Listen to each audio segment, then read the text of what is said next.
دعویٰ یہ کیا جا رہا ہے کہ حکومت کے خلاف تحریک چلانے کے لیے پی ٹی آئی اور مولانا فضل الرحمان کے درمیان اتحاد جو ہے اس پر اتفاق ہو گیا ہے اور یہ اتحاد ہوتا ہوا دکھائی دے رہا ہے، تو حکومت کے لیے کتنا خطرناک ہے یہ اتحاد؟ میں سمجھتا ہوں جی کہ کوئی بھی جب اپوزیشن اپنی ڈیمانڈز جو بڑی وائبل اور بڑی واضح طور پر عوام کے سامنے ہوں، جب عوام کے سامنے رکھے تو عوام اس کو لبیک کہتے ہیں۔ الیکشن کے ریزلٹس جو ہیں وہ اتنے ڈوبیس ہیں،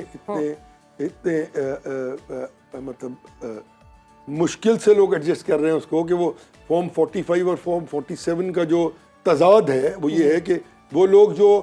نہیں بھی جیتے اور ان کے فارم 45 بھی ان کے 47 سے تقابل نہیں کر رہے جو لوگ پی ایم ایل این سے جیتے ہیں، تو یہ چیز ایک نئی بات ہے جو کبھی نہیں ہوئی۔ مطلب اتنی واضح دھاندلی آج تک کبھی نظر نہیں آئی لوگوں کو، تو اب اوبیسلی لوگ نہ چاہتے ہوئے بھی کہ یہ جو ہے وہ تفریق میں جائے گی بات۔ اوبیسلی پاکستان جیسی اکانومیز کے لیے احتجاج تو ایک زہر قاتل ہے نا جی، اور اگر کوئی تحریک چلتی ہے تو پھر اوبیسلی وہ پولیٹیکل سٹیبلٹی جو سب سے بڑا میکرو اکنامک انڈیکیٹر ہے دنیا میں، وہ اس کو ایک شدید دھچکا پہنچتا ہے، لوگ انویسٹمنٹ سے رک جاتے ہیں، کاروبار بند ہو جاتا ہے، لوگوں کے ایکسیس ختم ہو جاتے ہیں اپنے کاروبار پر، اور وہ پھر ایک سو آن اینڈ سو فورتھ ایک لمبی ڈیٹیل ہے جس کو ہم ڈسکس کر سکتے ہیں۔ لیکن میں یہ سمجھتا ہوں کہ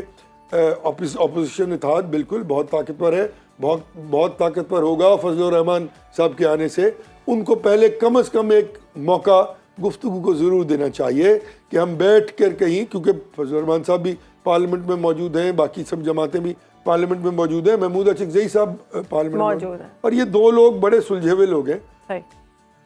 ذرا سی عقل کریں تو تھوڑی سی بات ڈسکس کر لیں، اگر نہ ہو تو پھر obviously آخری حل تو پھر سڑکوں کا ہی ہے، پر جمپ آن ٹو کنکلوژن نہ کریں۔ ہم جس بات پر اتحاد کر رہے ہیں اور ہم جس بات پر باہر نکل رہے ہیں وہ ہے عوام کی بات، یعنی ہم بات کرنا چاہتے ہیں کہ ہمارا مینڈیٹ دیں، ہم بات کرنا چاہتے ہیں کہ عوام پر جو ٹیکس لگ رہے ہیں وہ ٹھیک نہیں ہے، عوام کے حقوق نہیں مل رہے، تو انہوں نے کہا کہ اگر اس معاملے پر عوام کو مسائل نہیں ہیں، اس معاملے میں مسائل ہیں ہمارے حکمرانوں کو، تو اگر حکمران جب کل کو یہ بات کریں گے اور باہر نکلیں گے تو وہ کیا صحیح ہوں گے اگر آج ہم غلط ہیں تو؟ دیکھیں یہی تو میں کہہ رہا ہوں نا آپ کو کہ جو چیز ہمارے لیے آج صحیح ہوتی ہے وہ کل ہمارے لیے غلط ہوتی ہے، اور جو کل ہمارے لیے غلط تھی وہ آج صحیح کس طرح ہو جاتی ہے۔ یہی دو عملی پالیٹکس کی جو ہے انہوں نے لوگوں کو، آن لائٹر نوٹ آپ نے دیکھا نا کہ بندہ بڑا گھر میں تیز ہو تو یار بڑا سیاسی ہے، تو ہم نے سیاست کو بدنام کر دیا، بیوی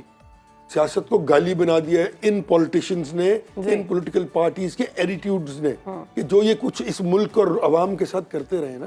پچھلے 75 برس میں، انہوں نے سیاست کو گالی بنا دیا ہے، لوگ ان پہ ٹرسٹ نہیں کرتے، تبھی تو 70% لوگ ووٹ نہیں دیتے۔ ایک کامنٹ آپ کو لینا چاہوں گی کہ نون لیگ کے سینئر رہنما اور سابق گورنر سندھ جو ہے محمد زبیر، انہوں نے مسلم لیگ نون چھوڑنے کا اعلان کر دیا ہے یا فیصلہ کر رہے ہیں، وہ کہہ رہے ہیں کہ میں نہیں فیصلہ کیا، ابھی اعلان نہیں کیا کہ میں یہ چھوڑ دوں گا نون لیگ، باتیں سامنے آ رہی ہیں۔ ہم نے دیکھا اس سے پہلے بھی جو سینئر رہنما ہیں آپ سمیت وہ نون لیگ چھوڑ چکے ہیں، کیا پرابلمز ہیں، کیا تحفظات ہیں، پالیسی ایشو ہے یا قیادت سے مسئلے ہیں؟ ایک تو پالیسی شفٹ بہت بڑا ہوتا ہے روز، مطلب مجھے یاد ہے کہ جب یہ آ رہے تھے تو میں اسی وقت یہ بات بڑی ڈیٹیل سے کروں گا، ابھی تو وقت نہیں ہے،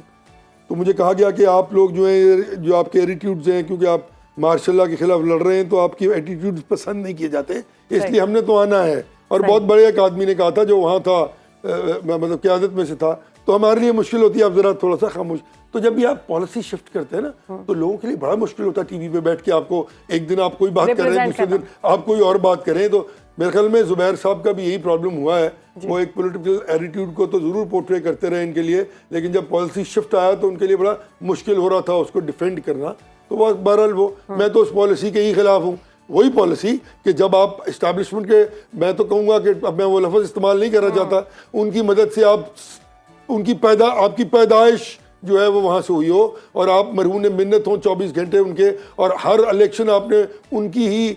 جو ہے وہ طاقت اور مدد سے جیتا ہو، اور جب آپ ہار جائیں تو آپ انہی کو برا بھلا کہنے لگ جائیں، اور اب یہ خان صاحب نے بھی یہی کیا،